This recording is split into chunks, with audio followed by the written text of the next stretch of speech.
ये वही पुराना बजट है जो पिछले 10 सालों से हम सुनते आ रहे हैं, जहां पर शब्दों के अलावा न गरीब को कुछ मिलता है, न किसान को कुछ मिलता है, न मध्यम वर्ग को कुछ मिलता है।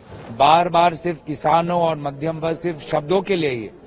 टैक्स में बार बार रिस्ट्रक्चरिंग पहले भी हुआ, लेकिन मध्यम वर्ग को कोई राहत नहीं मिली। जीएसटी, जिस प्रकार से जीएसटी, कभी इस पे जीएसटी, कभी उस पे जीएसटी। मुझे ये समझ नहीं आ रहा कि ये भारत सरकार का बजट है कि बिहार सरकार का बजट है।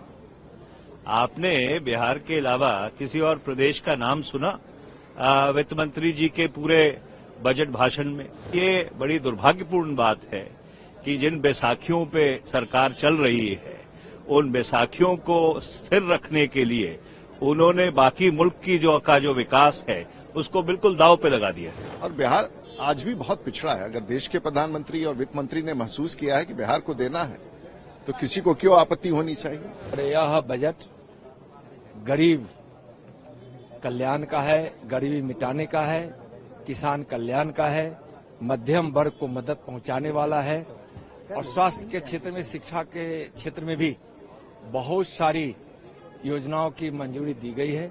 यह बजट रोजगार के अवसर देने वाला बजट है और इस बजट में माननीय प्रधानमंत्री जी के 2047 के विकसित भारत का जो संकल्प है उसको पूरा करने वाला यह बजट है।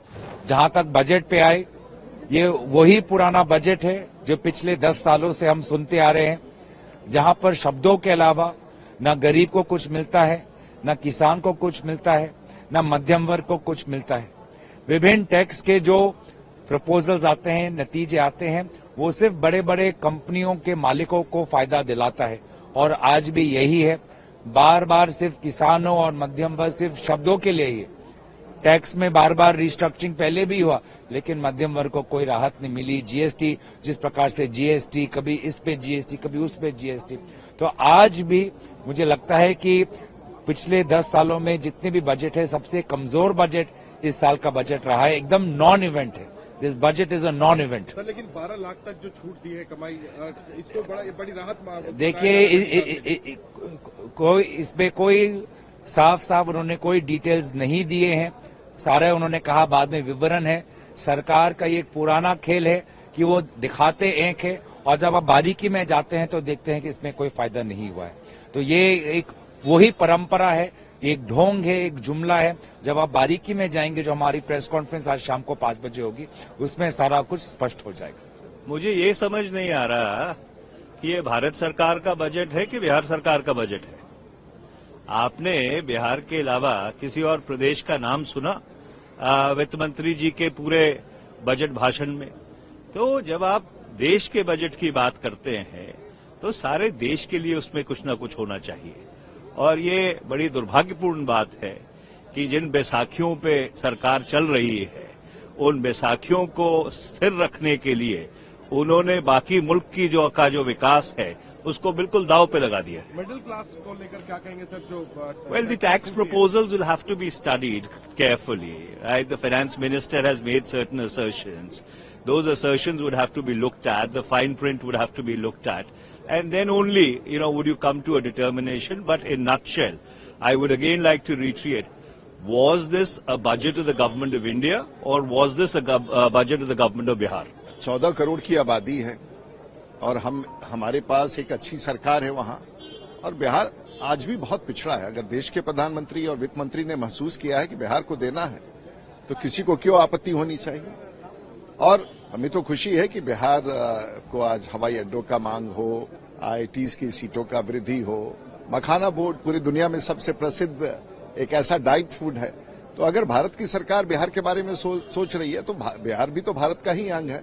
मैं समझता हूं कि देश के प्रधानमंत्री को और बिहार के मुख्यमंत्री सबको बधाई देना चाहिए एक अच्छे प्रयास के लिए, और मैं समझता हूं कि बिहार की जनता भी आभार व्यक्त करेगी देश के प्रधानमंत्री। कहा जा रहा है चुनाव में साल के अंत में इस वजह से बिहार को ज्यादा नहीं, आपको ख्याल होगा कि पिछले बजट में भी बिहार के लिए घोषणा हुआ था, इसलिए चुनाव से कुछ लेना देना नहीं। अच्छे काम के लिए हमेशा समय होता है और मैं समझता हूं कि सचमुच बड़ी घोषणाएं बिहार के लिए, चाहे वो सिंचाई के क्षेत्र में हो, सड़कों के क्षेत्र में हो, हवाई अड्डा के क्षेत्र में हो या पढ़ाई के क्षेत्र में हो, बिहार को तो निश्चित रूप से प्राथमिकता मिलनी ही चाहिए। और मैं बिहार का सांसद हूं तो मैं तो उसी की प्रशंसा करूंगा। बिहार में चुनाव है, इसलिए सपना बेचने का काम जरूर हो रहा है, लेकिन आज जो किसानों की माली हालत है, मजदूरों का जो हालत है, छात्र नौजवानों का हालत है, गरीब लोगों का जो महंगाई की मार से पिस रहे हैं, उसके लिए तो कुछ नहीं है। ये तो केवल अपना वादा फरोसी परोसना, इससे तो कुछ निकलने वाला नहीं है। जो रियल इंडिया है वो तो आज भी करा रहा है गरीबी महंगाई से। इतना ध्यान दिया सरकार ने बिहार ने बिहार पे क्या हो गया, और बिहार में पहले क्या नहीं था, अब क्या होने वाला है।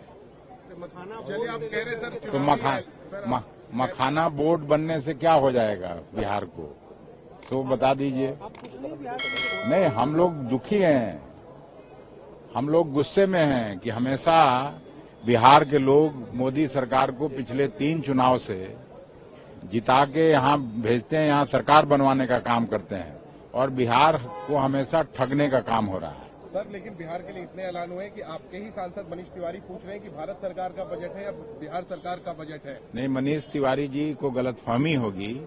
इस तरह के कितने वायदे किए गए जब से बिहार का बंटवारा हुआ, उनको नहीं मालूम होगा कि उस समय LK आडवाणी जी गृह मंत्री ने बिहार के बंटवारे पर जब बहस हो रहा था तो उन्होंने वायदा किया था कि 1,80,000 करोड़ का पैकेज देंगे बिहार को, और बिहार को हम हरियाणा और पंजाब बनाएंगे। उसमें भी मनीष जी के स्टेट का नाम लिया गया था। तो आज बिहार को न तो वो ये मिला, केवल छलावा के अलावे पैकेज तो नहीं मिला।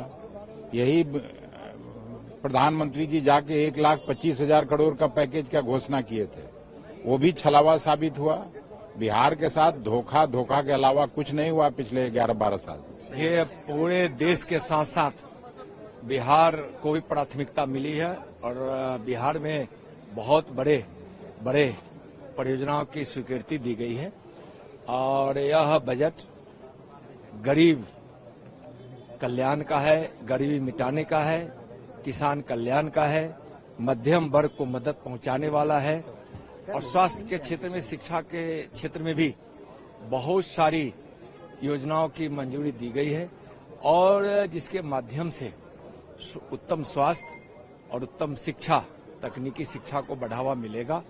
यह बजट रोजगार के अवसर देने वाला बजट है, और इस बजट में माननीय प्रधानमंत्री जी के 2047 के विकसित भारत का जो संकल्प है उसको पूरा करने वाला यह बजट है। और बिहार में विशेषकर जो मखाना बोर्ड स्थापना की स्वीकृति हुई है, वहां जो कोसी के क्षेत्र हैं और कोसी के क्षेत्र के लिए जो परियोजनाओं की स्वीकृति मिली है, इससे बाढ़ के विभीषिका में भी कमी होगी, सिंचाई भी इससे उपलब्ध होंगे, और कोसी के क्षेत्रों को, खासकर किसानों को काफी मदद मिलेगा।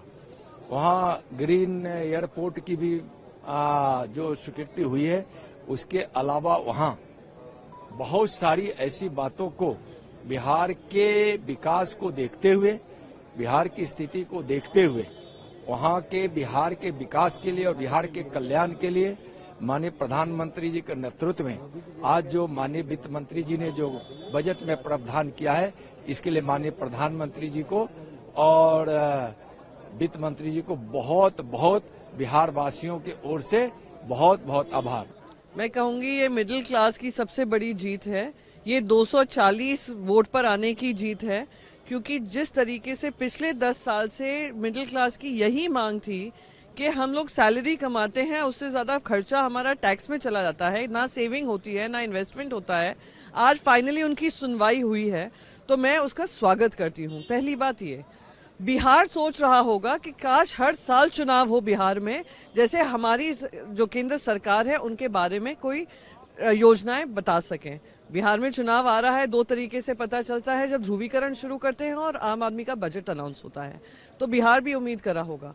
बाकी सारा विस्तार से, महिलाएं हों, हमारे किसान हों, युवाओं के लिए रोजगार के माध्यम हो, हम उन सबको पहले देखूंगी, पर उम्मीद करती हूँ उन सबको ध्यान में रखकर, जैसे मैंने आज सवेरे भी कहा था, उनका 8th record term consecutive budget है, वो रिकॉर्ड पार करते हुए वो जनता 1.4 बिलियन नेशन के जो जनता है वो उनको तरफ देख रही थी कि उनको राहत की साथ